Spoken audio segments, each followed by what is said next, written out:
All right, we're just jumping in. How are we looking? I don't know. What's going on? Hello. Listeners, how we doing? Yeah, now could I Any just signs cut of this life? out? Could I cut this out? Yeah, I probably could. I Probably could though. could, but won't. Yeah, why would I do that? Okay. Just I'm gonna gotta wait for a refresh. sign of life. Listen, people, I really appreciate that you if anybody just lets this play in the background while we're doing this we really appreciate it. We do. Thanks everybody. Thank you for It's mighty putting up with important. us. Yeah, we really do appreciate it. Um, um, So yeah, it turns out the issue was uh we use Streamlabs to capture everything, and the window, my Streamlabs window, looked full screen, wasn't full screen, and that makes a big difference. it does? Apparently. Oh, As soon as I that's noticed that, I a hit cool the full wrench. screen button and everybody's video snapped back. I'll be goddamned. We're back! Well, well, listen, we're back. And we're just gonna get into it while we still have internet. So good morning, Yeah, good so afternoon, good good morning, good evening, ladies and afternoon, and good gentlemen, evening, ladies and gentlemen, non-binary folks, boys and universal, girls, people non-binary. up, down, This all around, is inside and outside the gender binary. My FD4THB4. name is Danny Guarantee, and Danny, I'm this is an audio joined today. podcast. I'm joined today by my friend Adam, and I'm not letting him do the intro so that I can steamroll him and tell you all about these really cool Black Forest gummies if you have an Aldi's near you. No, it's actually. I I mean, I do promise have the an listeners Aldi's that near was me. exclusive. No, the only reason I stopped was because I don't feel like editing this.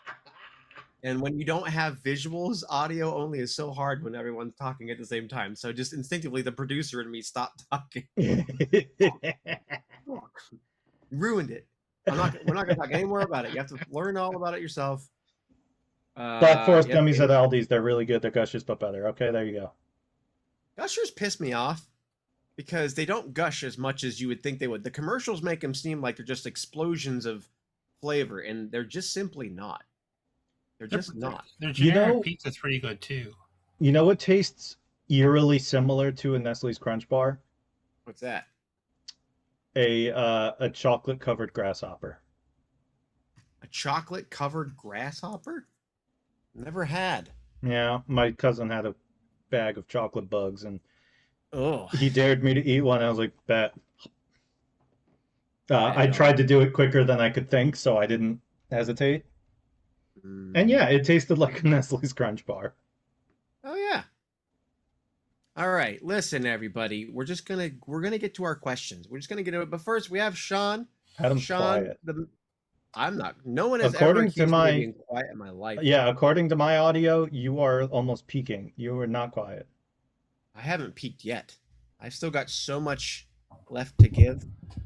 Um, but anyway, Sean is here from the popular production of Gesselheim and formerly Dungeons and Pop. You don't go by that anymore, do you?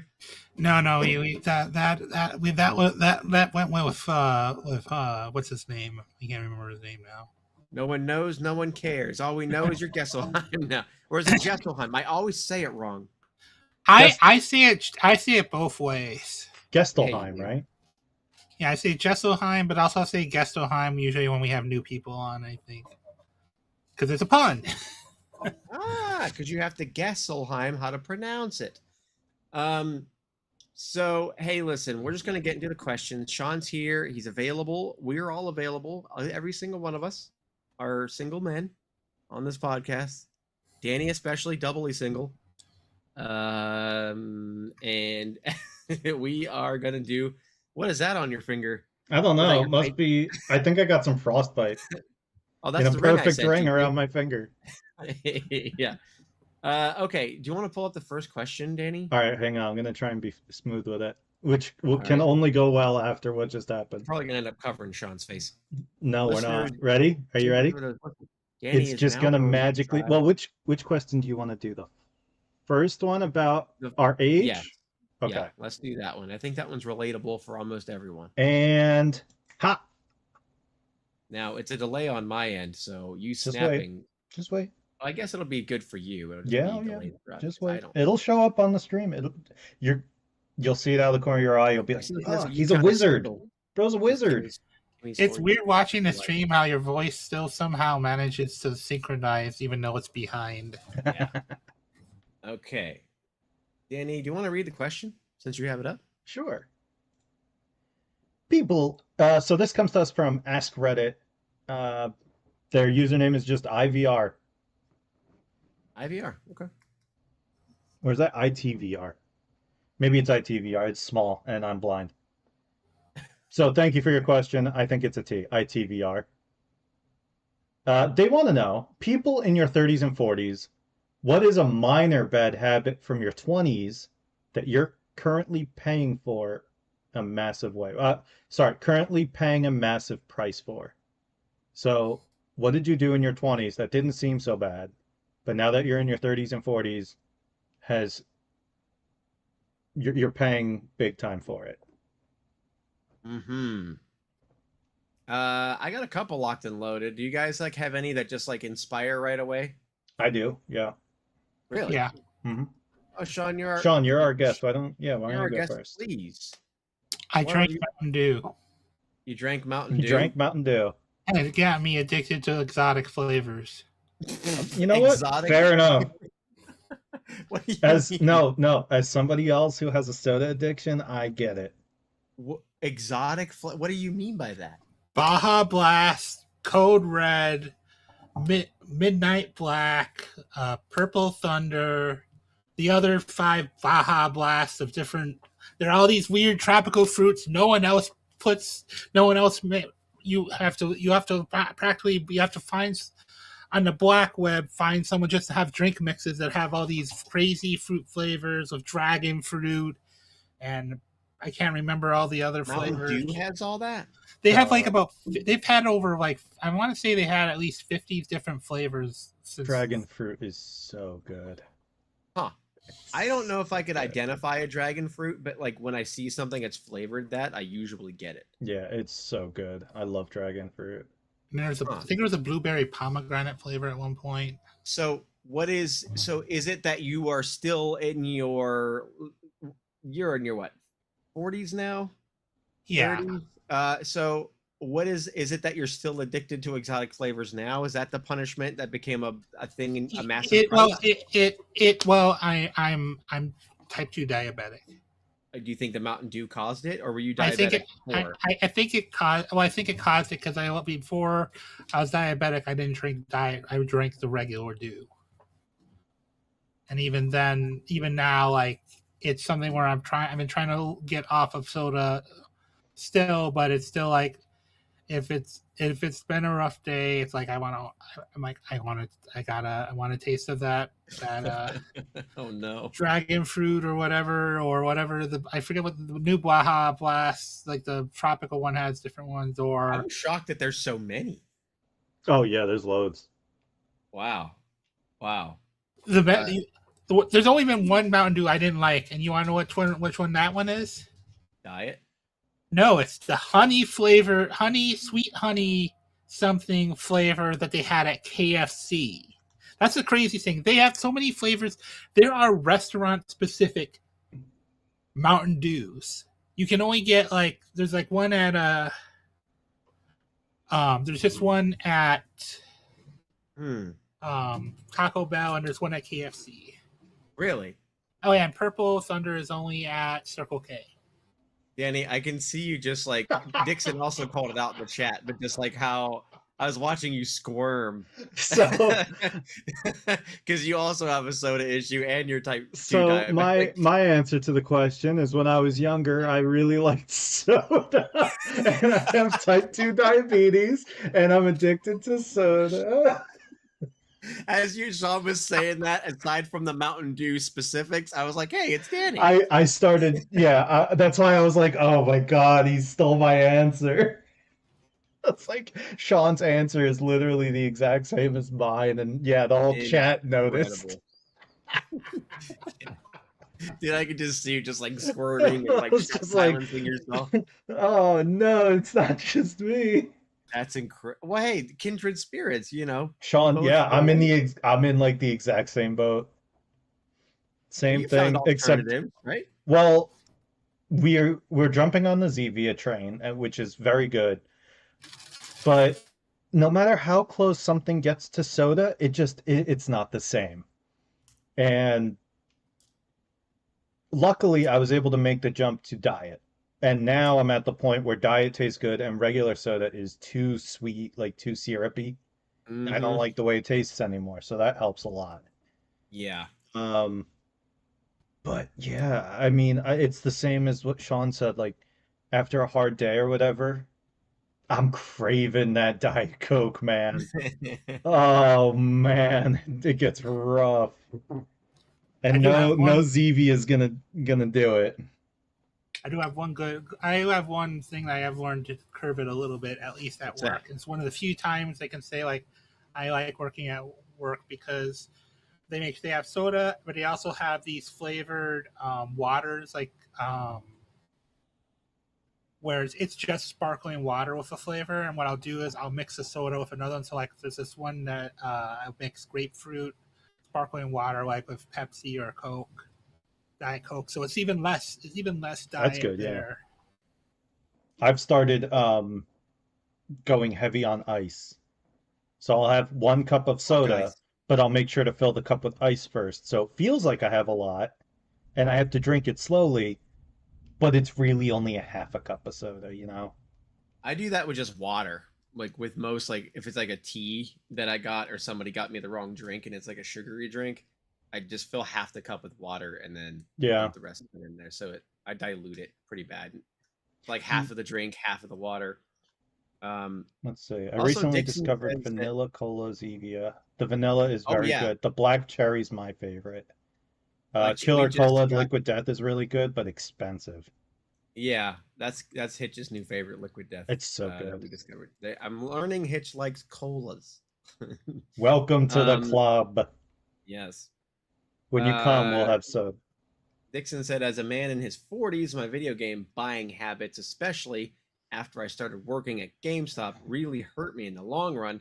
I spent way too much on games when I could have invested That's I'm scared to look at what my Steam balance would be. it. Ugh. I understand. I miss physical media though, but it's the same. I worked at GameStop for a long time, and it was really hard not to essentially shop while I was on the clock, looking at like, oh, I get first dibs when a new game comes in, or if I'm gonna save a used game that somebody traded in that I've been waiting for a while.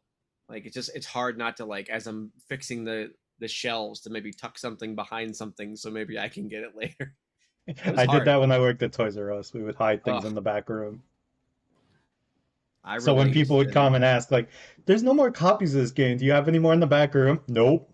No, never. No, no, we don't store things back there. Definitely not the game I wanted is back there. No. Yeah. When you look down at your shirt and tugged on it, I thought you were gonna like reveal something under So your shirt. anyway, Yeah. Hitch says that was them working at the bookstore. I mean, how can it not be? If you work in a place of things that you like, you're like, oh yeah. my god, the new Twilight book? Oh my geez. Or whatever it is Is the kids are reading these days. it sad that I've spent more at GameStop not buying video games and other stuff? You're getting what the did other stuff. Yeah, the what, tat. what what's the other stuff? Adam's gonna go aha when I Yeah. say Oh yeah. this. Transformers. At GameStop? Oh yeah, Yeah, man. Oh yeah. GameStop sold Transformers. I've never had Transformers in the store when I worked there. Sounds I'm like yeah, not you worked surprised in a we're not shitty buying store. Transformers. But we've never had yeah. They Transformers sell in. figures and all kinds of stuff now. They're all pop culture stuff now. Oh, now. Well, I mean, like in the last, I want to say 2-3 years. I haven't walked into GameStop in a long time. I No. honestly am surprised that they're still doing anything because I know they were struggling for a long time. Well, did you But I hear think about PlayStation's new directive? They're that they're stopping just going physical digital in a couple games. of years. Yeah. Yeah. That might be I'm the gonna nail in the start. coffin for that. I'm gonna start going and just picking up as much physical media as I can. There must be ways to download all my Steam games onto a hard drive and save them in a way I can still use them. Has to be. Well, I mean, Steam, you should be fine as long as the game doesn't require always online. Yeah, I just need to buy a massive hard drive and get them because like I paid for them. I should be allowed to have them, and I'm gonna put every fucking game on it. The really funny thing though about that you guys haven't seen it, you and Nixon not seeing Transformers, is I told you when we met that I got the Transformer I was fiddling with at the GameStop in the mall. Mine Oh has it. God, I don't remember. I'm pretty sure mine Really? have it. Yeah. What? That's They have insane. like All little right. Transformer toys and stuff. Like they I had have no all idea. kinds of stuff. Do you guys remember when McDonald's used to give out those little like shitty little Transformer toys in their Happy Meals, but they were like McDonald's themed. Someone was like their old school styrofoam container looking thing, but it was like a turtle Oh yeah, yeah, robot yeah. I think I transformer. remember. Yeah, I just have. saw those at a toy show recently, and I just got hit with just a blast of nostalgia. I was like, holy fuck! One that's like a pack of fries and shit. You know what I saw a while back that really threw me through a loop was one of those Pokemon plaques that you would have gotten in a Pokeball.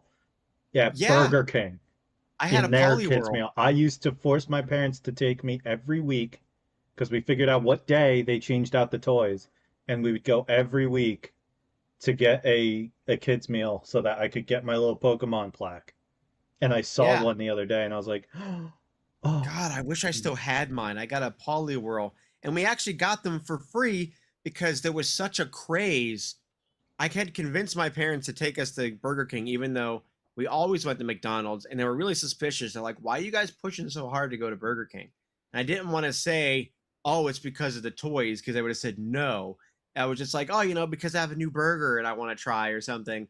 And so they took us there, and the line was so long because I didn't realize how bad the Pokemon craze was oh yeah. that like they gave out these little Pokemon toys that were like they had like probably 30 individual ones that you could get. And some kid had one at school. It was like a Gengar that his eyes lit up, and I was like, "Oh fuck, I want something like that." But the demand for the toys was so great that all of the restaurants were running out, and they just started giving away their collector's items, which are those plaques, for Mhm. free because they were like, "We have nothing to give these kids." That's awesome. So that's what we got instead was like this Pokeball, which was really nice with a gold It plaque had in like a it little of the gold Pokemon. plaque. I had a Mewtwo one. It was awesome. Oh, that's so cool. Yeah. What a I time. unlocked a core memory for Dixon. What a time to be alive. Um, wow. So Speaking Adam, of, yeah, what's something yes. you did in your 20s? I chewed ice, and my oral hygiene really hates me for it now. It took me a long time to get a lot of the issues I had corrected. I used to chew on ice, and the reason I did it was for my health. I thought chewing on ice was a good thing because I was like, it just feels like I'm snacking, but it's water, so I'm hydrating. So I just chewed on, and I would like bite it hard. Like thinking about it now, I'm like, how did I just go like full thing of ice, suck on it for like 2 seconds, and just like crunch it into Oh, pieces? And like I was just like, God, my jaws are like an alligator. I'm so but I used to just suck on it like a jawbreaker, but it like weakened my teeth, and I broke a couple like in my later 20s just eating something random that had nothing to do with the ice. But I didn't realize I was weakening my enamel and my tooth structure. And so one day I was eating a piece of pizza, and half my tooth came out with the crust, and I was like, "What the fuck, dude?" It was crazy. Um, and like I was just like, "Oh my god!" I asked around. I called some friends and my family. I was like, "This just happened, and I don't know what." And they were yeah. like, "What have you been doing? What have you been eating? What did like, did you get hit? Did you have an injury? Are you grinding your teeth?" Like we went through all this shit, and then someone's like, and I remember I didn't think it was the ice at the time. Then I went back to doing it because I was like, well, my mouth hurts. So I started putting ice in my mouth. And then I remember this one woman, her name was Brienne. She was a friend of my old roommate, his sister, excuse me. And she goes, "Are you chewing on ice? You shouldn't do that. That's terrible for your teeth." And I was like, "What? That's probably." And I was like, "I'm sorry. Why is it bad for my teeth?" And she was like, "Yeah, it just like weakens everything in there, man. Like it makes your temperature go down. Your teeth get brittle." And I was like, "I'm sorry. They what?" And like, That happened to yeah, Beluga too. She was eating a Jolly Rancher, and she's just sitting there like eating it, and then suddenly goes, yeah. and It's such a half of her weird front feeling. tooth came out. Oh, like I'm so scared of that now because my family already has soft teeth, and so I made it worse. And so like I'm missing like a tooth on either side because like once this one broke, I switched to chewing and eating on the other Oh side, and then I no. broke that one within like 2 weeks, and I was like, "Fuck!" So like it was rough. It was, yeah. So I would. not recommend. If you ever see a child or a teenager or an early 20-something doing that, tell them to fucking quit it because Yeah, I I'm think of you living now proof. whenever I drink a drink with ice, like I was saying before, and I Uh, get a piece. I'm like, don't chew it. I just like no, usually if it's a very small piece of ice, I'll just like those little chips. yeah, I'll Yeah. swallow it with the rest of the drink. But like I have to fight that urge because I want to chew it, and I'm like, Adam said that's a bad idea, and I believe him. Yeah. I'm so So that conflicted was the now. thing that in my 20s I did that God, I'm like, why the fuck? God, Adam, you're so stupid. Like, what are you What doing? else did I do in my 20s? I did that I too. You wasn't a chewed on crazy ice? person. Yeah, and I thought it was all the Mountain Dew that caused me to have I mean, that tooth probably didn't issues. help. I can't That probably imagine didn't soda help. is good for your teeth. No. No, it's very acidic. See, I Um, had the opposite. I went to the doctor once and he told me my calcium levels were high, but so were mm, my albumin levels were albumin? equally high. Yeah, that's What's that? what carries the calcium through your body. So when Oh, you have too much calcium, it's because you can't move it all through your body right. doing whatever. Well, I have a higher albumin level, which means I can move more calcium.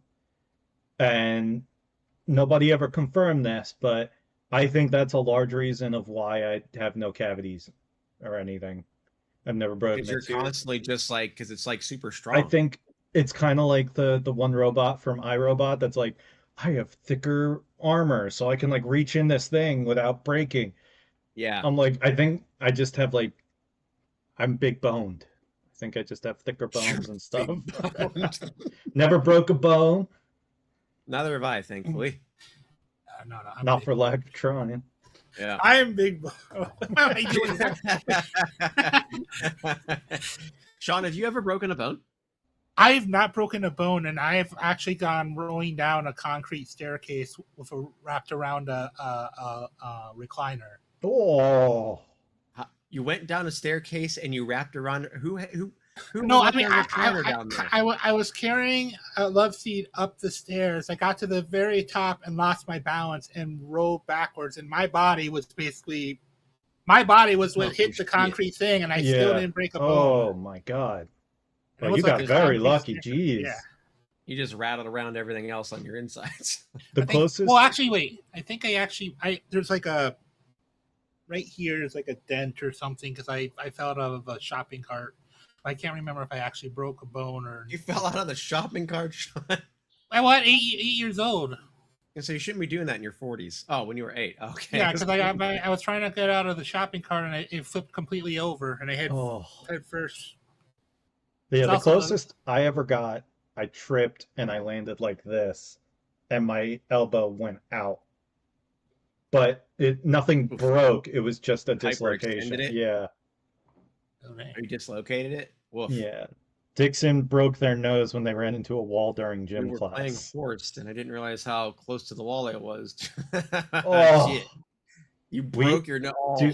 So when I was in high school, I was in band, and we had this thing called we called it a Glock, but it wasn't a gun, I promise. It was like this plastic thing, and you'd hit it with a drumstick and it'd make a really loud Glock noise, like, and we would use it to keep time while we're practicing marching and everything.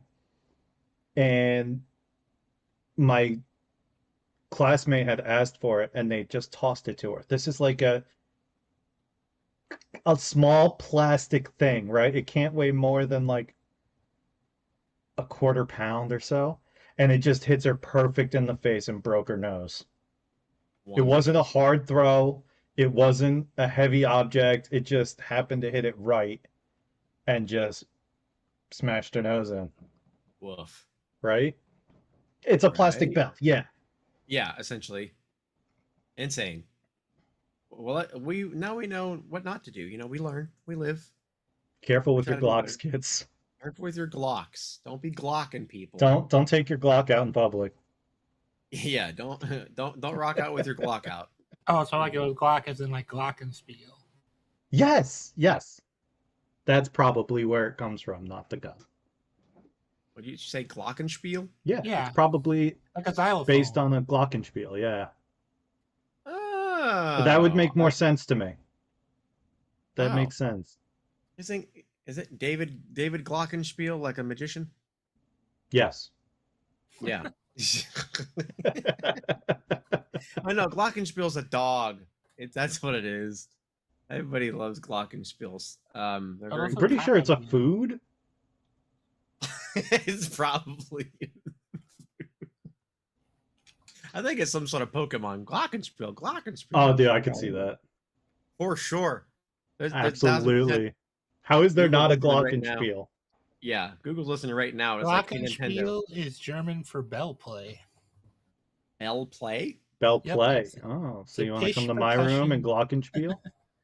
Oh, yeah. Yeah, it's just like a xylophone. It's like a pitch percussion instrument consisting of tuned steel or aluminum bars arranged in a piano-style keyboard format. That's what Danny engages in on his anniversary. Glockenspiel. Sorry, Terry. Thank you for buying a shirt. Also, thank you to our buddy Dixon for getting some Days of the Week shirts. Thank you for sharing on our Discord. They're very vibrant looking. They're even nicer looking than I thought. You never know when you get something, and we hadn't gotten a chance to do like test shirts for those yet. So they look really nice. Thank you for sharing a picture of those. So yeah, just as an middle of the episode plug, hey, go to our Etsy store. It's actually on our website now. So if you go to funinstallersnetwork.biz and you click the store part of the page, it should take you there now. It should. I haven't tested it. Cass said she did it, and I believe her.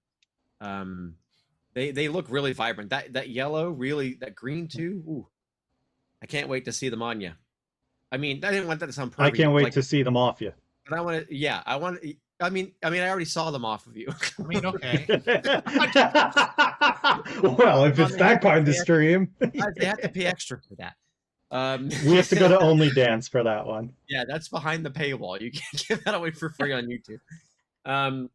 Shall we go on to the next question, Daniel? Sure. Hang on, I'm going to do this cool again. Yeah.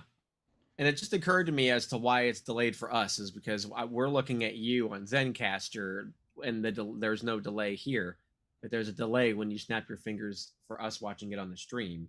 Although when you do it, they'll see it synchronized with what you say. Oh. But it won't be for me because I've seen you do it seconds before. Apparently, it doesn't work with tabs, so I'm not doing it all cool. Now, this next question I picked specifically because I knew Sean was going to be with us, and I thought it would just be a nice, easy lane to drive down for everybody. Yeah. I hope that this one's okay for you to answer, Sean. I know it's a bit of a hot button subject, very controversial. This is going to be. I hope you all in the chat buckle in, because I'm sure that this one is going to turn into like a 3-hour. Between Sean and myself, it's going to turn into like a 3-hour thing. Let's keep it light. Let's keep it fun. Let's not get too serious. The people in chat have already seen it. But this question is from OKMiddle8450 from the Ask Reddit thread. And they ask, what's your most nostalgic video game? Now, oh man, we all have some opinions, and they're all okay. Wrong. But there's some wrong ones, for sure. There are some wrong answers. So, Sean, is there a video game that when you think of it, you go, oh, man, like, what a game.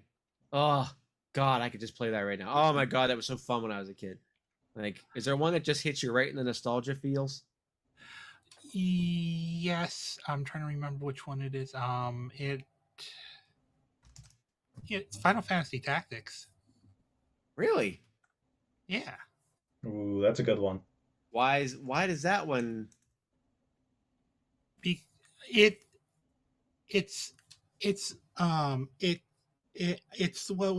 was one of the first RPG games I played where it actually felt like I don't want to put it, tactical. It's like that was the reason why originally when I was working on the Jesselheim game, I was going with the whole chessboard. Yeah, it's got like the little grids. Yeah. Mm-hmm. Yeah, you have to like move your characters around to get behind everyone and stuff. Very it was an interesting way of also Firearm. introducing mechanics to introduce drama and tension, because there was like this one fight I remember on it, like you start out, it's like you're in this town and there's this gadgeteer guy with a gun who's running from the police, and you're like, hey, we need to help him, but they're so far away that like the first couple times I would play through it, I couldn't get there before he would get killed, and you got the goal of the thing is to save him, so like that would be game over, start again.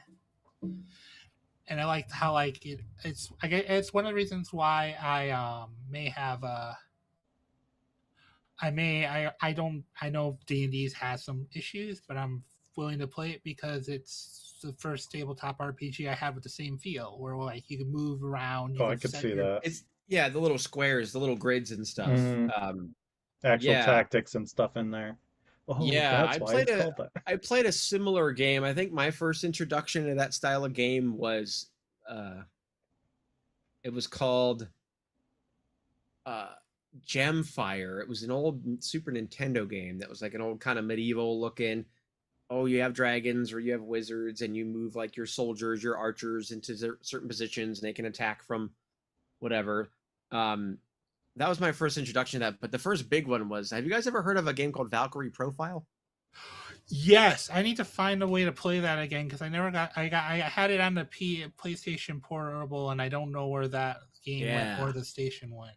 I played one called Valkyrie Profile 2 on PlayStation 2. And then, but the one that I I'm also thinking of that's know it. more relatable to that is called Valkyrie Profile Covenant of the Plume. And for some reason, you had like this plume of feather that you could use to make dudes really jacked up and strong, but then they would die right after you used it in battle. So yeah, but I agree. I never thought that I would like a game like that, but it is kind of cool to. I don't know. It makes sense how they do it. Not everybody does a good job of it though. Mhm. But Danny, what was one of yours? So I was gonna say one of the great things about doing like these archipelagos, these multi-game randomizers that I've been doing lately, is that a lot of them work for old games. So I've been playing a lot of old games again. And I think the one that I've been itching to really play again and constantly always think in the back of my mind is the perfect game would have to be Mega Man Legends 1. Yes. I haven't played that one. I highly recommend it. It's just a good time. What's it on? It was a PlayStation 1. It was a PlayStation 1. Okay. Yeah. I don't remember any Mega Mans on PlayStation. I have played that game so many times. I add it to every archipelago I do so I can play it more. It's so good. I had no idea there was one on PlayStation. It is my favorite Mega Man game, bar none. I love Mega Man, but there's a couple Mega Man on PlayStation. But yeah, I agree, because it's a 3D. It's a 3D thing. You kind of walk, and it is. You would love it, Adam, because it's the Mega Man it's the most Adam Mega Man of all. yeah, time. it's absolutely an Adam Mega Man. It's in what got way? He's just like a friendly, chill dude, and the whole game is like PS1 graphics, but they just kind of stuck anime faces on like the models. And whoever designed the faces and like drew all the different faces for the expressions did such a wonderful job. It's such a whimsical game. Yeah, because like the side missions are always, and the thing is, it actually has like a morality thing where you change in color depending on whether you help people or you go and you kick this dog or other stuff. Interesting. I'm looking at some You pictures. kick a dog in it. It looks like a blocky like cloud stripe. It's very, but it's a 3D open world game for PlayStation 1, and it's incredible. so good. The villains are goofy as hell. You will love them. I do like the little anime-esque like little cutscenes or like little graphics they put out. And their henchmen are little Lego people. That's really funny. Wow. It's such a great game. 2 was good. I prefer 1. Especially one of the things they did in 1 that most games don't do that's great is the dungeons are all underground, right? You are what's called a digger, and your job is to go down and find treasure, basically, in these underground dungeons. Well, on the first game, it all takes place on one island. And at first, you go through the dungeons like normal. You know, you have to traverse the overworld to get to each dungeon. Near the end of the game, you get an item that lets you destroy certain walls in the dungeons, and you find out that they're all actually interconnected. And there's like a whole almost bonus dungeon if you actually go through it all. What was this It's again? Mega Man Legends, Huh. also known as Mega Man 64. Really? So Yeah. good. It's Incredible. not a very long game. If you know what you're doing, you could probably beat it in like a couple hours, but it is so much fun. Wow. I highly There are recommend it. people demanding Mega Man Legends 3, and I am one of them. Yeah, I'm so there for it. I want Where it did so bad. what did 2 platform on? I think it was also PlayStation. Yeah. I think Oh, it okay. came out soon after 1. And then they came out with what was it called? The Adventures of Tron, which is actually one of the Tron Bonne. villains, and Yeah. it's about her because she gets like a crush on Mega Man and everything. It's a very cute story. It's How very it funny. goes. My first foray into Mega Man was Mega Man X on Super Nintendo, I think, Oh, that's a good start too. Mega which Man is a X Yeah. really great. hard game. At least for me as a kid. I don't know if I would. I'd probably still struggle now, but I'd probably be able to beat it. But I got pretty far to the point where Mega Man. What's the Mega Man that's like red and a little bit taller than him? Zero. Zero, where like you play as Zero for at some point because Doctor So Robotnik probably does something to him. 2, maybe 3. Huh? See, Yeah. now we're finding my nerd side. Yeah. If you It's played as either Zero at all, but like for only a bit, it was either 2 or 3. Huh? Mega 2 or Man, 3 what? Mega Man X 2 or 3. No, it Yeah. was just Mega Man X. This is what it was called. Well, no. But the Mega Man X, you never play as Zero in the first Mega Man Yeah. X1 What? because he dies in the first one and he comes back like Jesus. I don't think there was a Robot number on the Jesus. one I played. I think it was just called Mega Man X. When you didn't play as Zero, sir. You play as You him very liar. briefly. I'm almost positive that you No, did. because that was like the big selling point of 2 was that you got to play Okay. as Zero a little bit because everybody loved him. What do you remember? Do you remember what any of the animals the bosses are? That'll help us. Any of the bosses. It was a nice penguin. Oh penguin wait, guy. wait. What? Wait. Maybe I think I know. I think I know. Wait, that would have been Super Nintendo Chill Penguin? though, because It was a penguin. I mean, that There was is a penguin. that was is the first I one. ever. That was Right? a penguin that you fight. didn't the remake for PlayStation Portable also let you play a little bit as Zero at one point? I don't know. I don't know. I never you had know the what? portable. We'll have to search it. Non-gamer question. Do games only come out on one console? Does the same game ever come out on both PlayStation and Xbox? They Yes. do more so now. They used to be much more exclusive.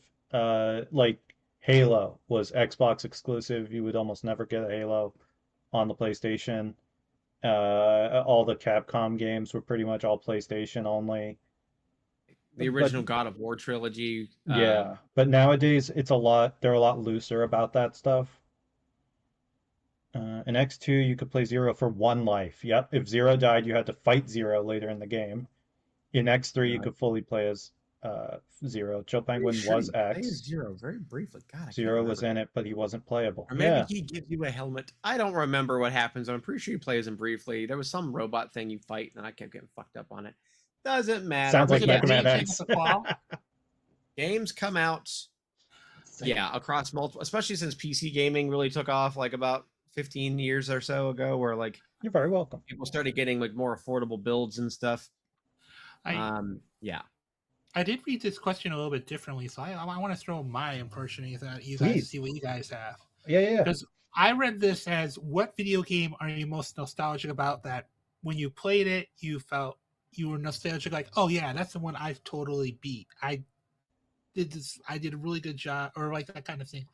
What's the game that is most memorable to you as like, oh yeah, I beat that? Near Um, Automata. Oh, I fucking love that That's game. such. It's so When I good. beat that game, first of all, uh, kind of like you said before, Sean, I own that game on every console and every platform it's been released on. Purely because I want to be able to play it right then and there. I can't be bothered to hunt it down.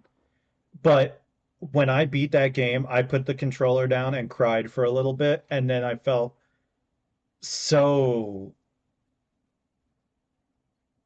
so much. I just felt so much. I There's a couldn't. lot of existentialism in that game. Yeah, I to this day, if I hear the final song, I cry.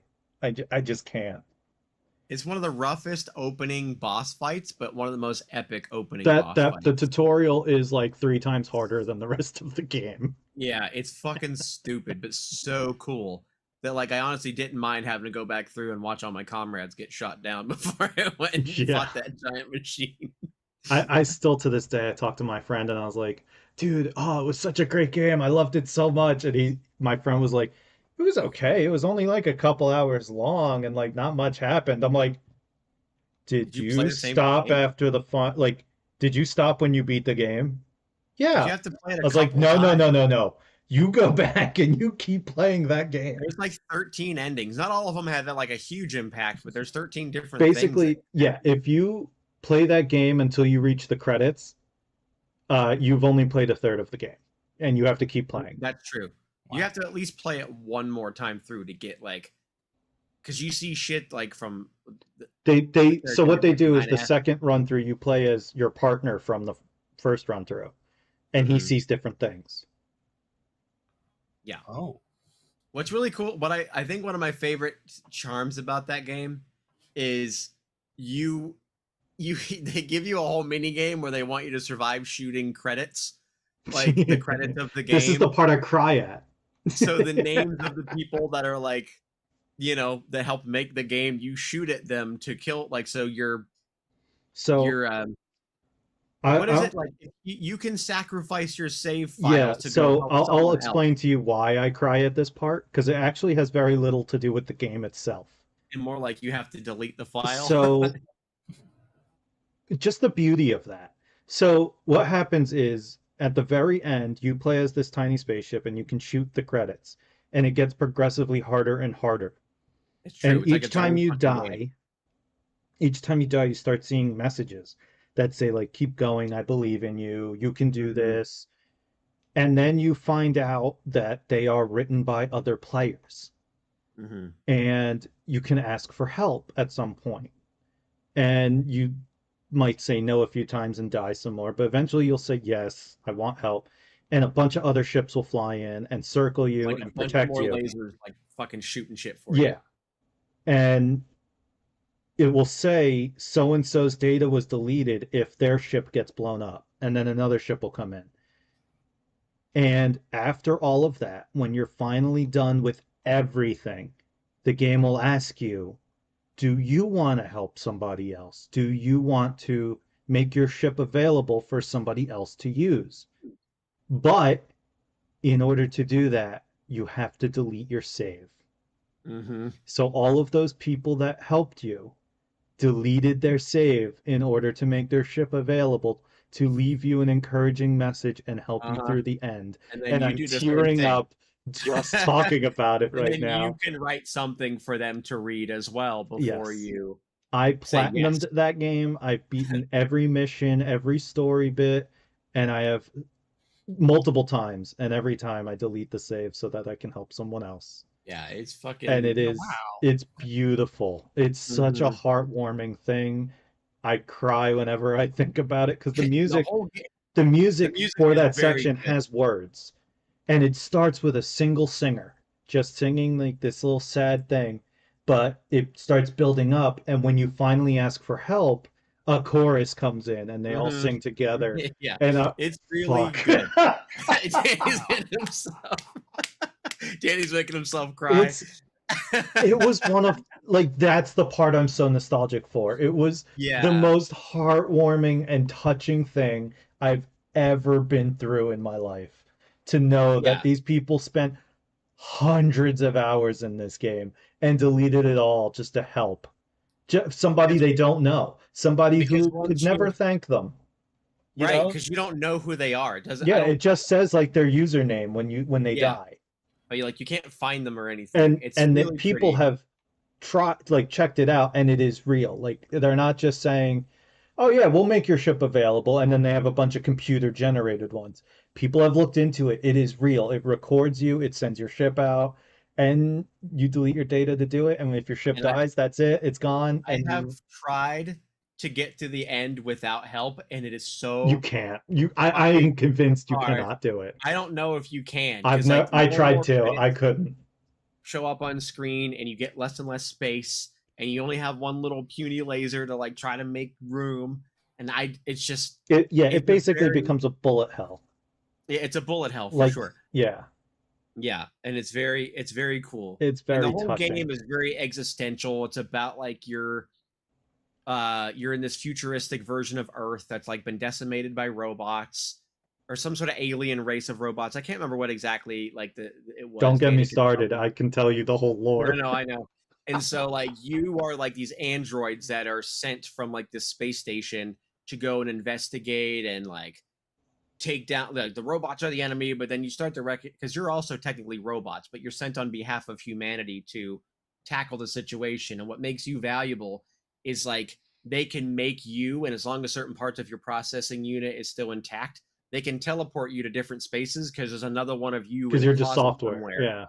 Yeah, you're just software inside of a body. But And so oh yeah, go ahead. like Go but ahead. then you recognize these other robots start to like mimic what they think humanity is, and they start to do things that humans do, and like it makes you question like certain moral things because they're like these robots aren't actually causing any harm, they're trying to live as a community.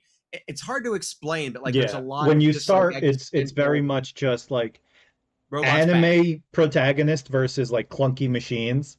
Yeah, But then as the game goes on, they start learning to talk, and your characters are like, should we just mindlessly kill these things? They're starting to speak. Some of them are saying, like, some of the androids, the anime people are like, well, they're just saying gibberish. It doesn't matter, whatever. Some other ones are like, no, I'm pretty sure it spoke an actual sentence. When I was yeah, fighting them, they started saying, don't kill scared. And yeah, like it yeah, yeah. turns into this whole thing, and oh my God, that game It's is really it's so. pretty powerful fucking game if you give it the time. Yeah, I'm so Yeah. sorry, Sean. We just kind of, Sorry, Oh no, no, we geeked out. We I love geeked out. hearing about Sorry. this game. This is great. I But like I said, this I question is dangerous for me. It's a Like, beautiful game. I feel kind of bad though because mine's gonna be come from a totally different place. I beat the most hated game on Microsoft Windows in all of Pinball? history because it was so horribly programmed and designed that like and irony was this was built if anyone remembers the game Zombie Ate My Neighbors. Oh my you god, beat yes. Zombie Ate My Neighbors? No, no, no, Oh, no. I was This gonna Say, you say, did what? if you beat that What? game, man, No, Jesus no, no. Christ. I beat worse. Dude, It was I Zombie beat Neighbors worse? was the shit. yeah, because this was someone tried to make like a 3D sequel honorary sequel to it called Monster Madness. Unaware of it. Oh, yeah, I don't know that one. It's like a 3D version, but here's the thing about the Windows. It's so bad. I can't remember. I just remember you use the mouse to like physically. Everything was ass backwards. You use the Mm. mouse to move your character around, and the keyboard to aim. Oh God. Oh Yeah, And it God. was. It's like it's like some Southpaw shit. Yeah. it was so bad, but I played all the way through it to the end and beat it, despite when I got like $5 at like not Dollar Tree. What's the place that went Oh, out apparently started going Dixon's out of played it. business? Yeah, apparently Well, Dixon knows what he's talking about. the thing is, the PlayStation version they fixed all the controls, Mm. but the original on the Windows was just so. It was Oh, that sounds so. awful. It sounds I'm trying terrible. to imagine that kind of. Yeah, it sounds I'm disgusting, inadvertently I'll be groping honest. someone in front of me because I'm trying to think like how do I. One of my favorite accomplishments to kind of, when it comes to video games is I beat multiple times I've 100%ed Ocarina of Time and Majora's Mask on my phone. Jesus Christ. with touch Jesus controls. Christ. What? Oh, I've never beaten Majora's Mask. I was too young to appreciate and understand how Oh, to dude, play it. that's another one that's way up there for me. I love Majora's Mask. Huh. So are you guys answering this question from like a challenge standpoint? I'm Memorable. nostalgic. It's memorable. Because it was really fun because it was like it had all these elements of like almost like it was like almost if you took Zombies Ate My Neighbor, then applied bits of Kids Next Door, where like you were building, you had to gain parts to build different, get new weapons, and it had like a lot. It was a lot to it. It was a lot of. It was really hard to play, but it was like one of those things where like it was the dialogue was fun. It had some fun scenes. There's one point you're running through a race. You're running on like a through like a racetrack, and it had all the. It was I don't know. It was hard to explain. I enjoyed it even though it was horrible because it was also like it was. I felt when I saw the reviews and my initial playment, I was like, all right, this is annoying and stuff and horrible, but I kind of like it, and I think you guys are overreacting. So I played it all the way through the end, Wow. and it was such a Challenge wonderful accepted. ending. It was just wonderful ending. It felt like there was a lot of stuff to it that was really fun. Interesting. Yeah. I mean, I'm apparently Dixon knows what it is. I don't. Yeah, Hey, at I'd least never heard it. you said zombies ate my neighbors. I know that one. I know that one. And if you said you beat that, I don't think I haven't gotten to play it as an adult, but I remember playing it as a kid and just once the chainsaw guys came out, I remember struggling real hard. Yeah, What is like that? What are you showing us? Ocarina of Time on your phone? It was Majora's Mask, but A Majora's Mask. it's not My phone doesn't 100%. have. This is where I was at the last.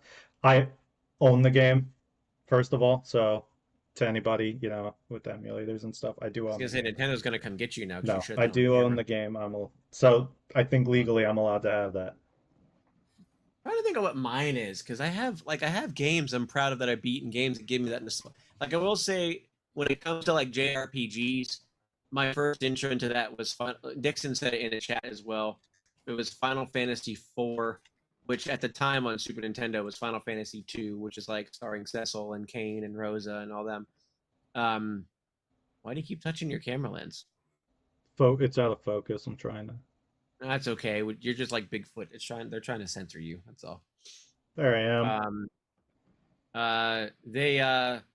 That was my first entry into that, and then I discovered Secret of Mana, and ultimately, what I would say is honestly the game that I think of the most if someone says, "Adam, what was your game when you were a kid?" Even though I played like the old school, Donkey Kongs and Mario Brothers and shit, like Super Nintendo really felt like that was my era of like games. That was like the thing that really locked it in for me that I was going to be a gamer and that was my favorite thing. It was a game called Chrono Trigger. Dude, I was gonna say that. Chrono Trigger was the game that just made me realize, like, oh, these games can have stories. Yeah. And I only like, just played that last year for the first time. it's great. And It's that has so good. multiple endings, several So good. endings as well. And I remember just thinking like, there's a story, and I have so many interesting characters. And the first time I played it, I didn't know that I could have the vampire on my team. So I saw somebody else when I got the internet years later, like had him in their party. And like, how the fuck did you do that? So I had to go back and play it again to learn how to do that. And it was just don't fight him when Yep. Frog challenges him to a duel, and you say, never mind, I don't want to. That's how you do it. And I'm like, oh, It's that easy. But then you so can't save Frog at the end fully. I still, yeah, like it's a mixed bag, but he's not gone. He's just different. But yes, but like the time travel aspect of that was really fascinating to me. They did such a great job with that game. Like the fact that like you could, if you wanted to, you could go fight the final boss early in the game. You just go fucking poof to him and say, "I'm gonna go kick his ass now." And if you can somehow survive his shit, And if you do a new game plus, you could just fight him from the very beginning. And it was drawn by Akira Toriyama, so it all looks like Dragon Ball, which is amazing. Oh yeah, and like I went back, so PlayStation 1 released like a dual combo disc set of Chrono Trigger and Final Fantasy IV, which I didn't understand at the time why it was called Final Fantasy IV and not Final Fantasy II, which is what I knew it as. But I was like, well, those are the characters. Those are my guys. Like, I know these people. But I didn't realize that as I played through Chrono Trigger, what was probably like the 13th time in my life, they added those little kind of like Dragon Ball Z looking cutscenes into it. So every so often you'd see like a cool opener, or when he sacrifices himself against like to stop Lavos at that one point. Like they show this whole cool ass little cutscene. I'm like, holy fuck, it looks like I'm watching Dragon Ball right now, but like on a video game. It was so good. cool. They're so good. And I remember wanting to go back because as a kid, I didn't understand. I felt too stupid. And in hindsight, it's not that hard to save what's her name's mom. You know what? When I played it last year, I didn't save her mom either. I didn't know what to do. Like in hindsight, I'm like, yeah. They even teach you the mechanic earlier. They teach you the mechanics. I still didn't do it. I was like, why did I not just put X, A, B, Y and stop the machine? Literally, they tell you exactly how to do it. They tell you everything. And I was like, I don't know what I'm doing. I had to watch my mom lose her legs. And I was like, oh, that's why she doesn't have her legs. But then, like, when I went back through and played, it's like, aha, mommy has legs now. And other things are different. My dad's not an alcoholic anymore. It's crazy to see, like, all that. Such a great game. I think even now it holds up. You can play it on Steam. It's absolutely, it does. It absolutely holds up. The active battle system, and the combo moves that you could do together. The cast. Like I really fell in love with like being able to name all of my characters, just the weirdest shit. And I really felt like Chrono was, me. And that was the first time I understood like, why the main character doesn't talk, because they want that to be you, and whatever you say and whatever you react is supposed to be. I would say you're more the princess. Probably. like yeah. I forget what her name is, but I'm pretty sure I don't remember her name either. Jumping around and being happy at everything. I don't remember.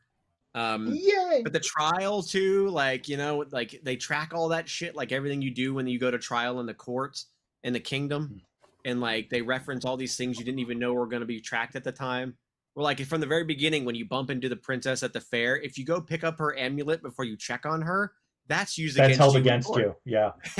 It's so fucking smart, dude. There's like somebody's lunch on the table, and if you inspect it, you just take it, and that's held against you. And they're like, oh, this motherfucker ate someone's lunch at the fair. You're like, I didn't know. Damn it.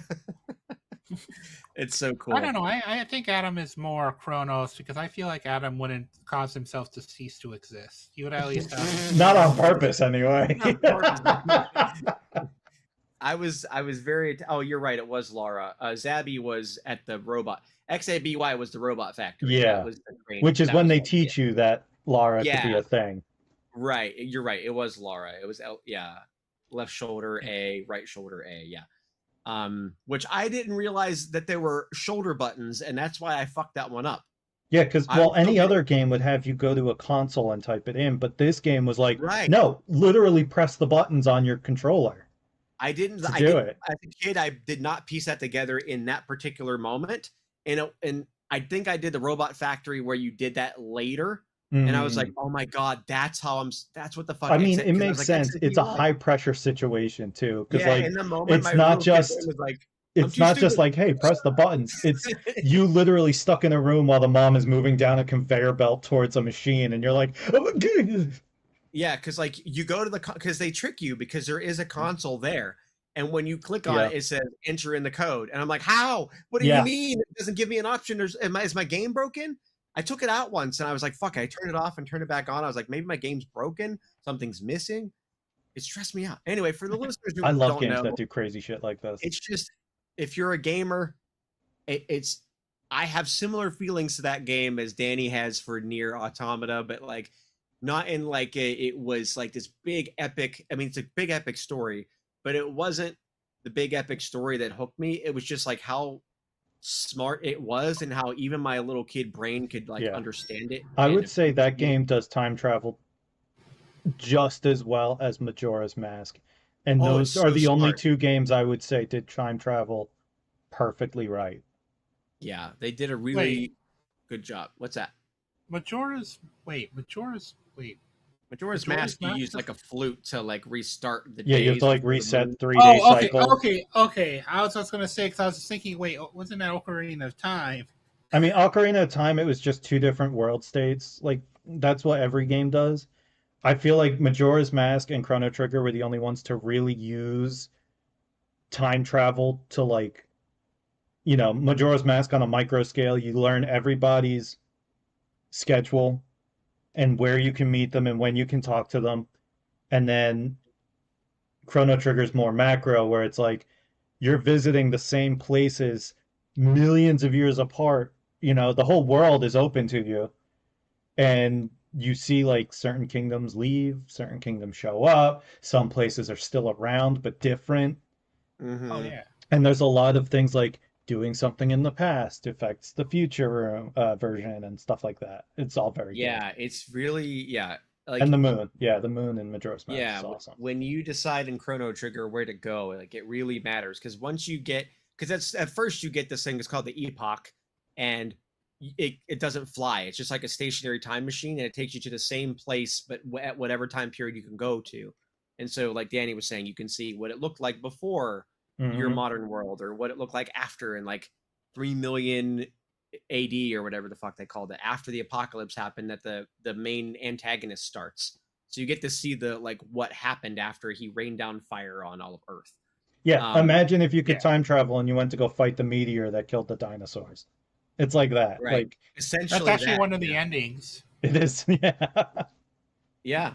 If you defeat it before it crashes, then you erase all of humanity and they're all dinosaurs. I mean, essentially, yeah. That's what Lavos is. So they show Lavos coming to Earth. Like you can actually go to the distant past of like the dinosaurs and see this thing crash into the Earth, and then it just disappears, and it just lives there for like Millions of until like years. the modern world where it's just eating and growing and like gestating until it's time to come out of because every time you get a game over, it shows him come out of the earth with that the very epic like dee nee nee nee, and just fire just raining down on earth. Oh, it's so good. It's so great. I would recommend it if you're a gamer who likes Yes, story, who very wants to highly try recommend. retro, if you like choices that matter, but it's not like a ooh, in this moment make this left trigger right trigger and see what happens. It's like it's It's all moral macro. choices. It's It's moral moral choices, and the game choices, actually changes around them and in yeah, a they way change that around them. in a way that a lot of game companies say theirs do now. This actually did it. Yeah, Dixon says long before Telltale Games and Fallout became famous for it, there was Chrono I'm Trigger. trying to remember because For this was like it was sure. Akira Toriyama, and I forget which group basically came together and said, "How can we make the perfect video game?" And that's what they made, and they Oh, fucking yeah. nailed Who it. published that game? Is it Square? No. No, I'm Uh, Square. was it? It no, it was well, yes, but it was like the actual developers. I'm trying to remember. It was like a It was specific Square. group. I think it was like the Final Fantasy team,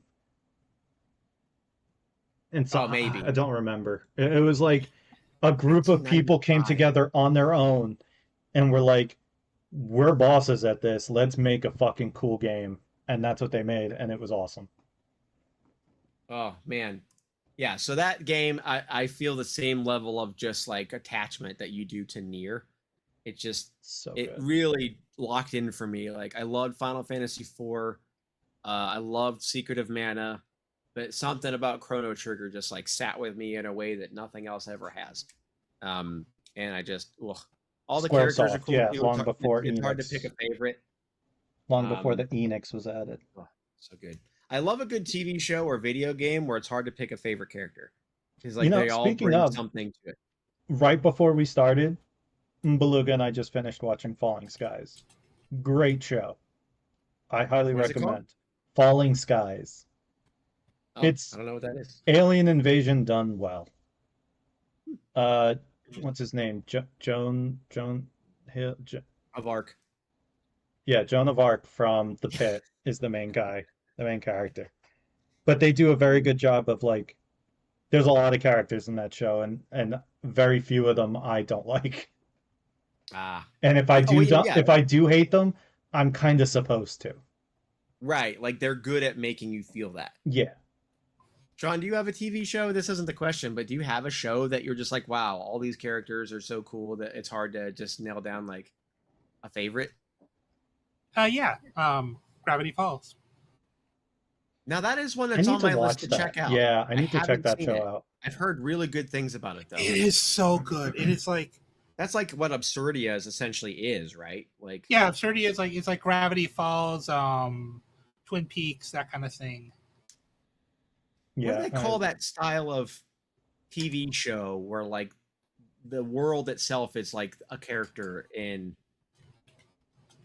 the show? Do you know what I'm talking about? Like essentially what Absurdia is based on is like that kind of, I don't know if there's a name for that, where like the world is like a character, where like the town never changes, or like how Courage the Cowardly Dog always has something crazy happen in nowhere, but yet they come back and the family's back to oh, normal. it's Surreal is There's a word for episodic. that. It's episodic in the Episodic is the fact that word, like yes. it always resets after each episode, except Right, for a where few it's just like, exceptions. but there's still like story there, but like there's things that just, you know, like Courage's house can get blown up in the last episode, but then it's back to normal in the next. But they also acknowledge that happened. Yeah. You know, like, but Eustace must have died a dozen times in that show, and he's still in all the episodes. Well, that's the kind of neat thing about Gravity Falls is it isn't episodic. Like it's like that. It has that same feel of the things matter that you guys mentioned, like from Chrono Trigger, but in show form. Like there at one point they reveal the reason why everyone in town isn't aware of the weird stuff is there's literally a society of people going and mind wiping them. And then they go and they deal with, and then because they find out about that because the old man McGuckick, like the crazy guy in town, it turns out like he helped one of the spoiler characters look into the craziness, and it kind of started to drove him mad, and he realized that this crystal could be used to make him forget, and then he kind of overused it and became old man McGuckick, and then the rest of the society has just been continually going around just like mind wiping as soon as they've encountered something weird. And then once they deal with that, then it's Dipper becomes known as, oh, it's that kid who's always fighting the pterodactyls or the gnomes. Interesting. What if it's like an Erie, Indiana situation? Yeah. All right. Has any show or video game story, which is your favorite? Like, has any show or video game, the story really hit you and been like, damn, that was a good story from beginning to end?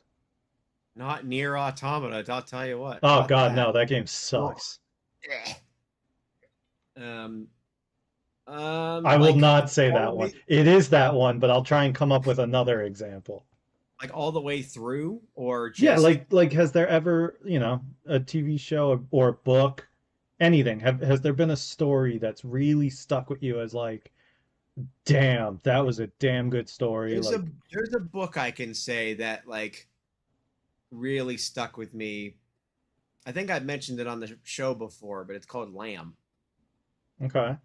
Yeah, it's written by author Christopher Moore, and it is essentially the first 21 years of Jesus Christ's life, but it's a comedy. It's a comedy fiction book, but it's this guy who did a lot of research like over in Jerusalem and Israel. Like he did a lot of traveling to understand all these places where Jesus assumedly visited and spoke to people and all these things. And he wrote this really funny book about, he calls him Josh. Like in the book, it's Josh and Biff. So there's a guy who has a much more biblical sounding name, but his nickname is Biff because his mom always hit him, and that's the sound that he made when she hit him.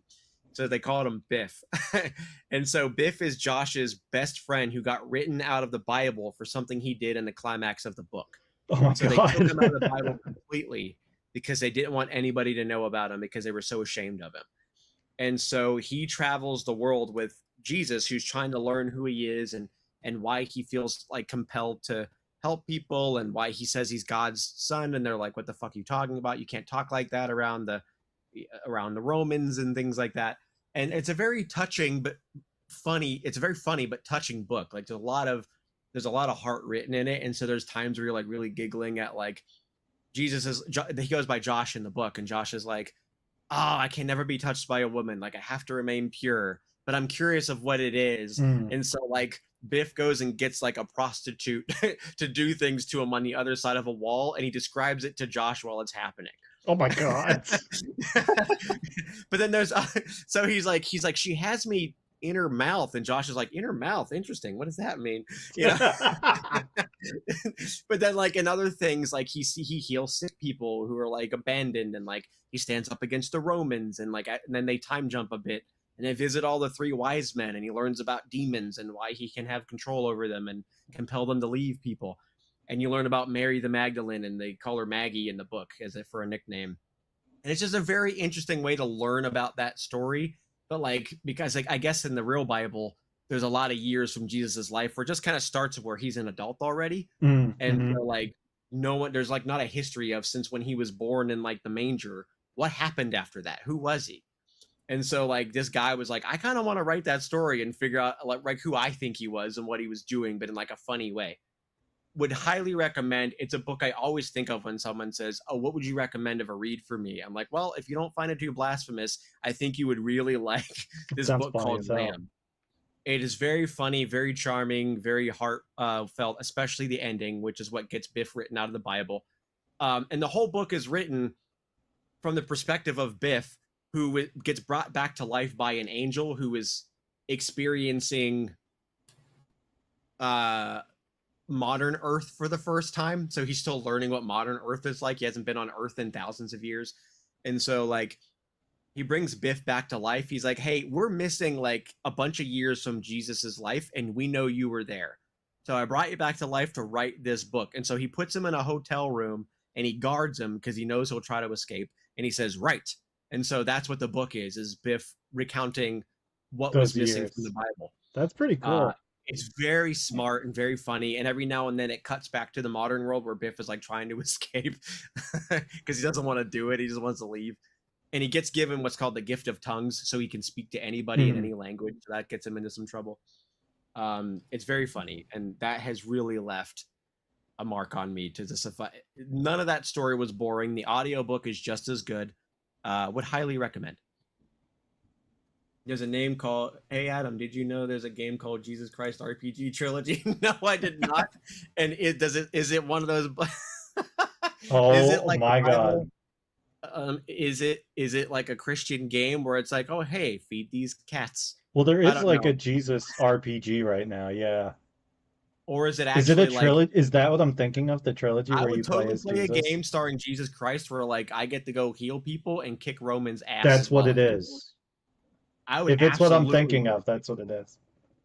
Yeah, that's my calling is to kick the asses of oppressors and heal people. If I can do that, if Jesus could break his vow of not hurting people and just like start kicking people's asses. But Jesus also partied, like historically, like he was like, yeah, man, let's get fucked up. I mean, the dude turned water to wine. You don't not abuse that. I'm sorry. Yeah, he's like, yeah, let's party. Anyway, I know I rambled a bit, but I really love it. It's really impactful to me. But anyway, yes. How about you, Sean? Any story really stick with you? Okay, I'm gonna give one, and it's the Common Rider. It's a Common Rider series, but I knew it. I can name why, and I think Adam will agree with me with hearing this because it's called Common Rider Gaim. It's a story that starts out with a bunch of street. Well, here's the fun part. It starts out with a bunch of sort of not gangs, street dancers. And there's this craze going of these things called lock seizers. There's these locks that, like, if you close them, you can summon monsters like Pokemon, right? Okay. So that's where the story starts. The story ends with, it starts there, and then these things called Loxy drivers start coming, which are these belts you can put on.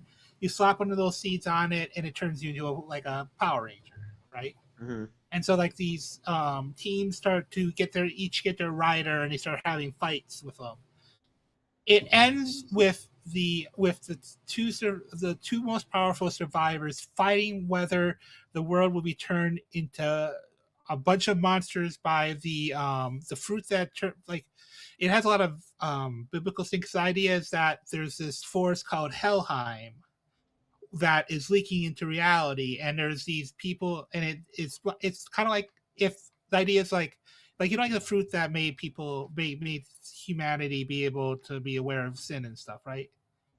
It's the same kind of evolutionary fruit. And the story is about how all the writers that are involved with this, they all have these different methodologies. The main one is this guy named Baron, who's this guy whose father committed suicide after his construction business was taken out by big business. And then the main writer is, I can't remember his name, but he's Gaim, the one who's Gaim, and he's just this guy who just wants to help people. And it boils down to where it's the whole story is like the world will destroy you unless you take power, right? It starts with that, where people are trying to convince Gaim like, you need to just accept there are losses. Because one of the people are like, okay, we know this is coming. We're trying to find ways for humanity to survive the apocalypse. Other people over that part. I didn't know we were fighting an apocalypse. Well, that's the thing, because the forest, it's the forest. Basically, what the idea is, the forest is, as it's leaking in, what are known as lock seeds. Before they get turned into lock seeds, are these fruit that make you want to eat it, but then it evolves you into a monster, and that's what they've been fighting the whole time, or transform humans.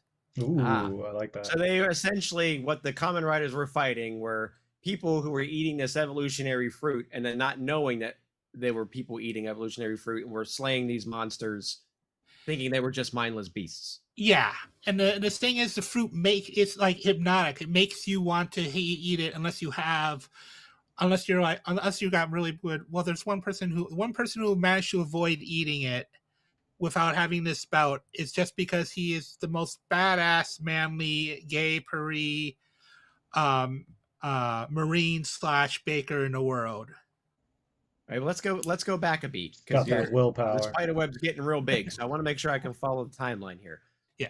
So you got to the point where they were like trying to figure out how to help humanity survive, because this shit is leaking into reality. Yeah. This Helheim stuff. And so the Helheim is making the fruit? Yeah, the fruit is from Helheim. It's like the current version of the fruit of Adamate. Right, the apple. Yeah, the apple you had before. The one that we keep eating, that we you can't fully swallow because it's stuck in our throat. Yeah. So you keep saying it's evolutionary fruit. Is it actually an evolving fruit, meaning like it enhances people, or it's just like this is just an evil fruit, we want you to eat it? It's an evolutionary fruit because, like, the whole thing, part of this is being orchestrated by the literal embodiment of Helheim. It's where it's like survival, where like it wants to evolve things to make them stronger. Is my understanding. It's been a while since I've seen it, and don't forget the question. What was it about the story that like leaves you feeling like this is a perfect story or the best story? Because the embodiment of Helheim is really interested in game, because he pulls a full on Adam. He's like, fuck it, no, I'm going to find a way. I'm going to make us work together. I'm going to find a way to make people work together. We need to work together.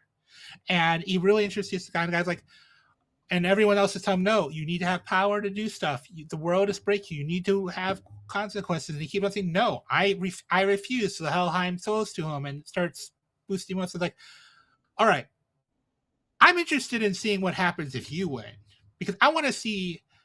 Everyone else is doing what I've seen like 50 billion times, and you're the one actually trying to save everyone.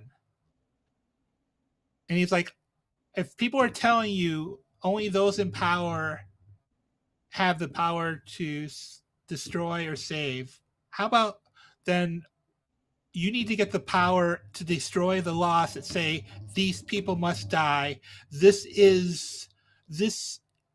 acceptable. It's like, it's kind of like how do you fight the power that's corrupting everybody, like that everybody's relying on?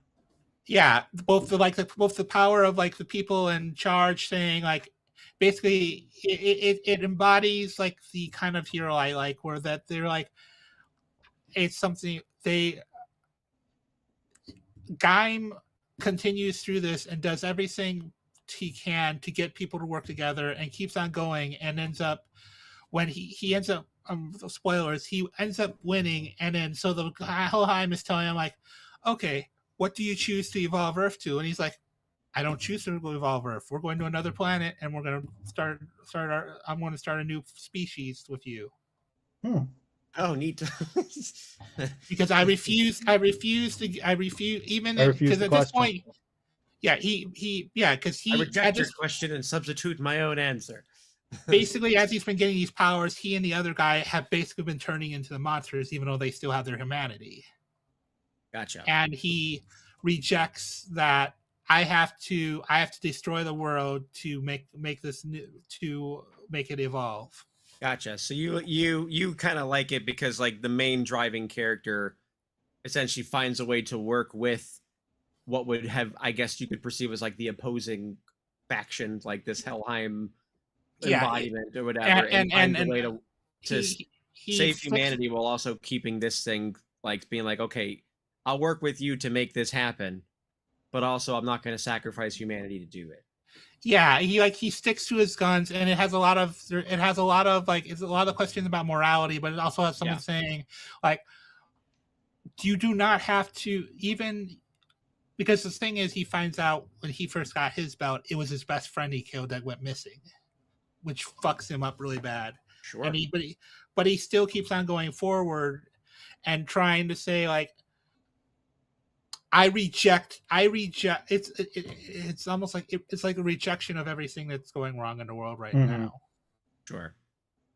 Gotcha. Very cool. What's the word? A paragon of morality. Yeah. Learning to fight fire with fire or without fire, so that you don't. I like burn those kind yourself. of characters too, where they're like, I will find a third option, as opposed to like you make it a binary option. And there's all these little subplots in it too. Like there's this one guy in it who's just like a total Starscream, and he ends the series because it's after like all the belts have been gone, game is left, but then this threat comes back, and so this guy who's just like this, he is a total Starscream. Like he's like constantly he is not a fighter. He's like finds out the last belt that they have available, and he begs the guy who has it, let me do this, because he found out his best friend that disappeared also got turned into one of these and died. He basically takes up his friend's belt and form, and actually he doesn't win the fight because it comes down to like, Ron, you're spoiling too much, dude. Sorry, but it's like too much. It's just like, tell us all the endings. Sorry, I just like it because there's a lot of stuff on it that the characters evolve and everything. It feels like a full on story. That's cool. Yeah. Gotcha. A lot of interconnected webs. Excellent. Danny, what's yours? Well, the obvious answer was Narrow Armada, and from like a feel good or existentialism stuff, very cool. The story sticks with you a lot. But I'll pick something else. And another thing I really like is to have my mind absolutely fucked with. I like things that leave me sitting there questioning everything from whatever. So in that vein, one of my favorite anime is called Puella Magi Madoka Magica. I don't know if anybody knows of it, but it starts out. You might have said there. It starts out. It's a bunch of like, little magical girls, and they're all very cute, and they're all like, "Yay, let's save the world!"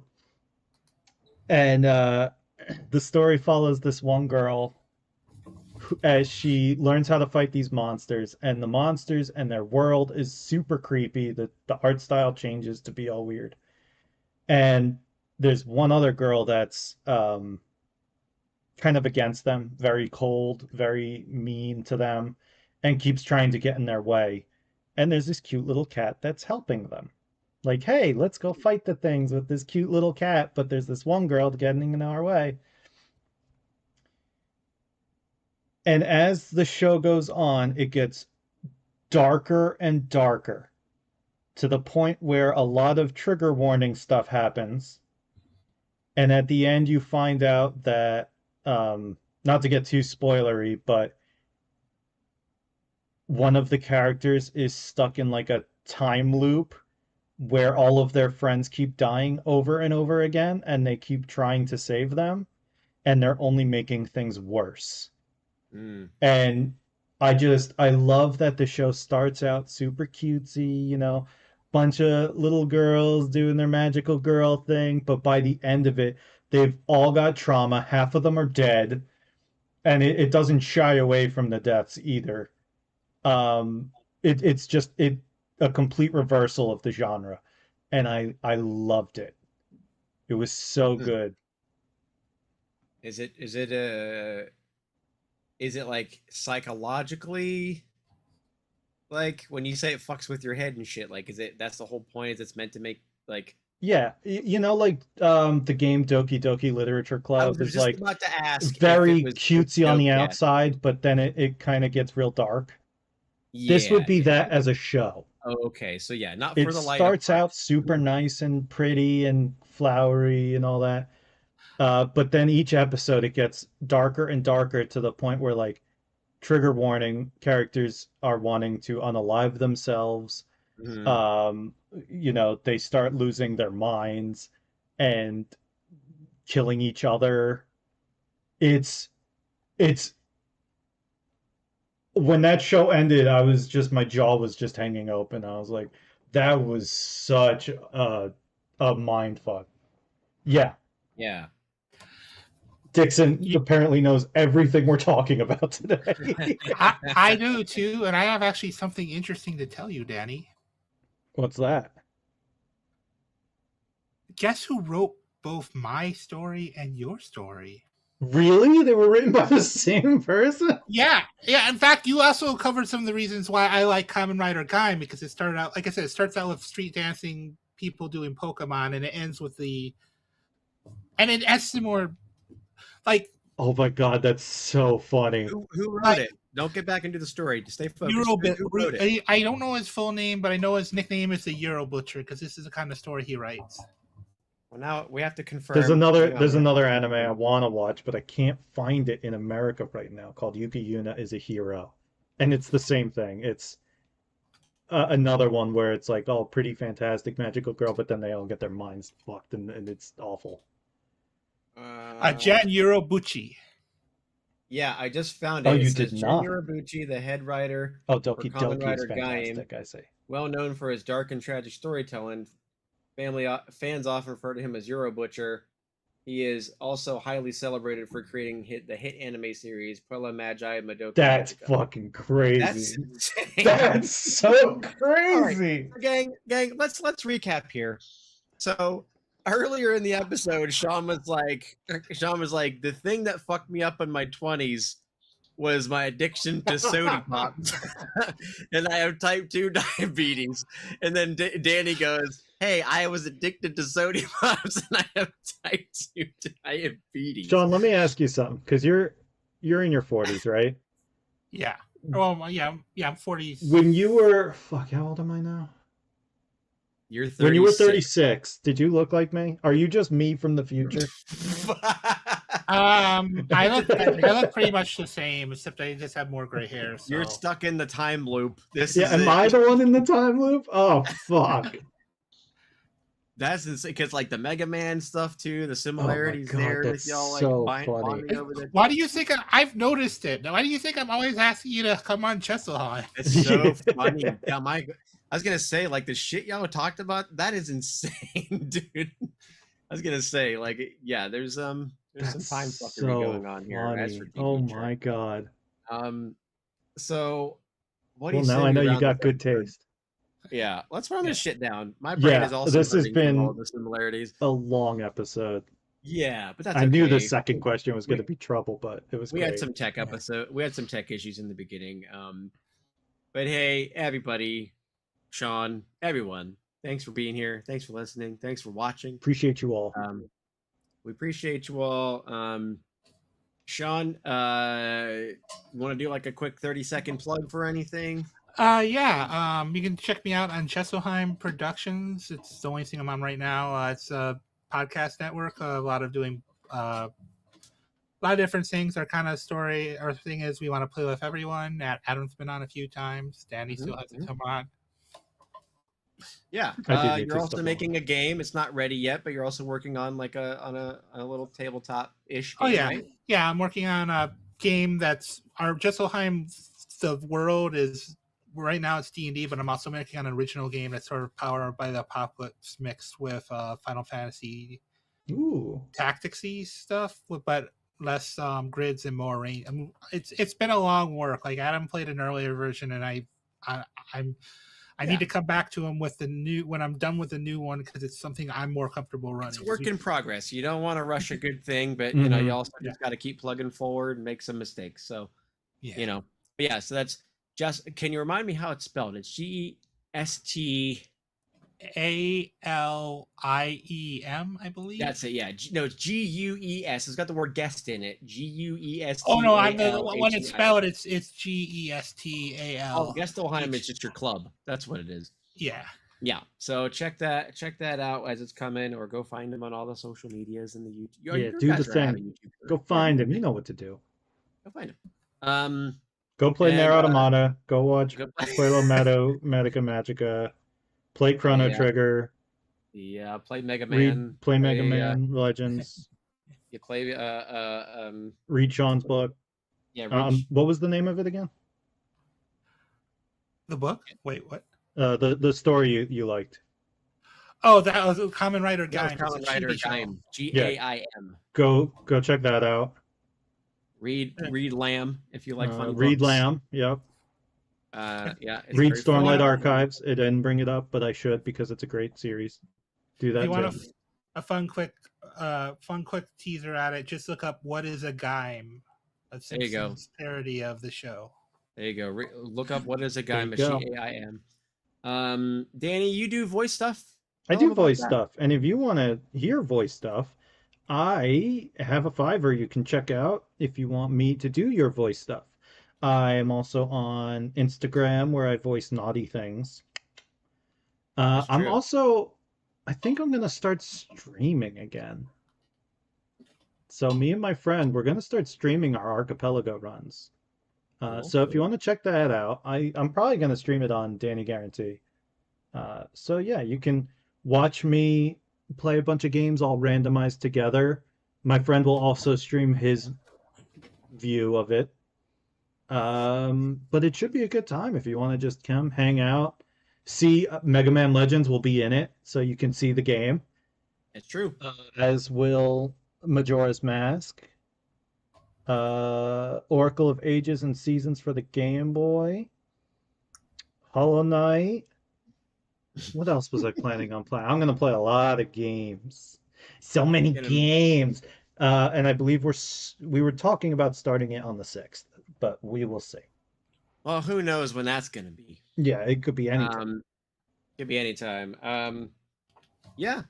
So go do all the things. Find Danny on Thank you, Dixon. Even if you can't watch, if I'm doing it on YouTube, it'll have the VOD.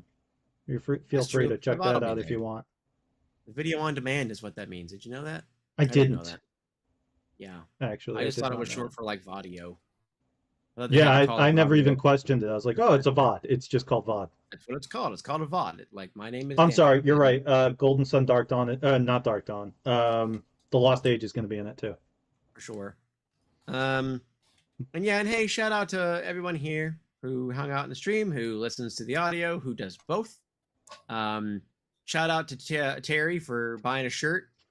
Thanks, Mom and Dad. He left us a review on the store of Gabe rocking the shirt, and he looks incredible in it. Video of the day. A red shirt that says, I think it just says red shirt. It just says red shirt, yeah. It's so stupid. It's a perfect shirt. It's so funny.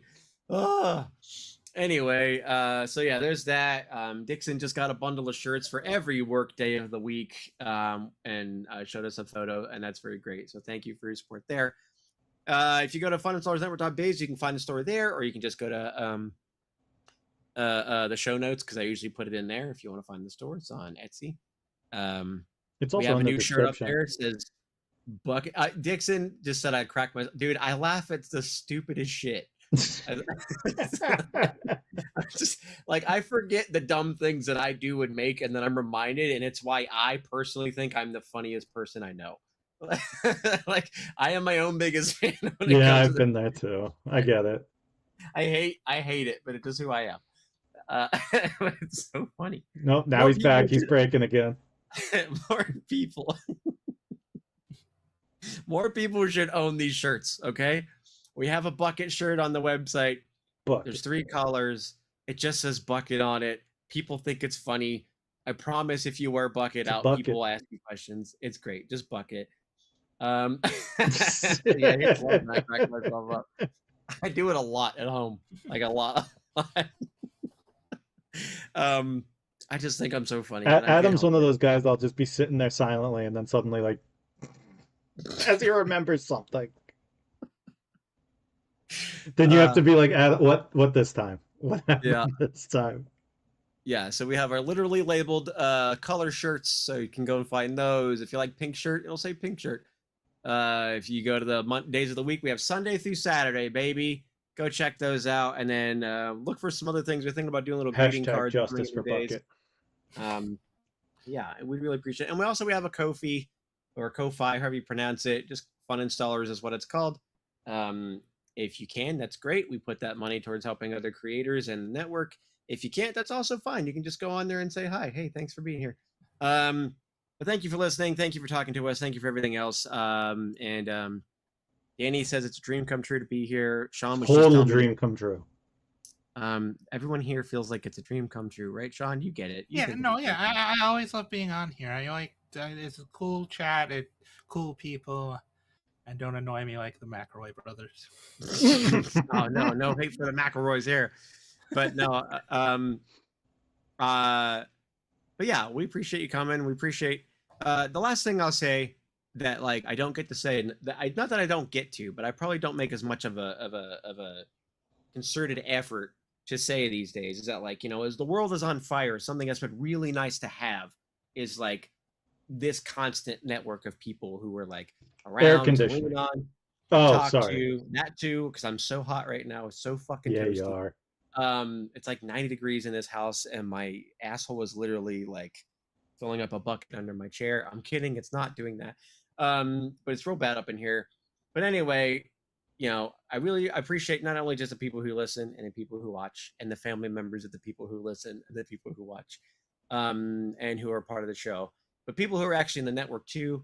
All of you guys who are here on the show, Danny, Sean, of course, Dixon, and Hitch, and all of our buddies, Cass, Kimmy, and everybody else whose names I just are not coming to my brain right now, but I love you.